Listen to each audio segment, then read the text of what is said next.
अस्सलाम वालेकुम viewers, welcome to Urdu से यूट्यूब चैनल। अस्सलाम वालेकुम प्यारे व्यूअर्स, उर्दू से टीम की जानिब से एक और न्यू वीडियो के साथ हाजिर हैं। और आज की इस वीडियो में हम आपको बताने वाले हैं नकाश नेम के मीनिंग और इसकी तफसीलात।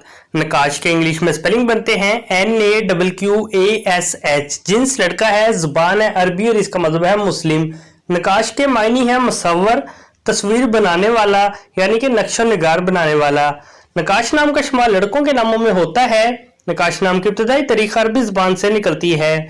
नकाश नाम के अफराद के लिए खुशकिस्मत नंबर 1 माना जाता है, जबकि खुशकिस्मत दिनों में एतवार, मंगल और जुमेरात शामिल है। खुशकिस्मत धातों में हिंसों के हिसाब से तांबा शामिल है। नकाश नाम के अफराद के लिए मुआफिक रंगों में सुनहरी, नारंगी और सुर्ख रंग शामिल है। नकाश नाम के अफराद के लिए मुआफिक पत्थरों में सब्ज कीमती पत्थर शामिल है। नकाश नाम में 7 हरूफ है और ये एक लफ्ज बनता है। अपने नाम का मीनिंग जानने के लिए कमेंट बॉक्स में लिखिए, चैनल को सब्सक्राइब कीजिए, वीडियो को लाइक और शेयर कीजिए। Thanks for watching.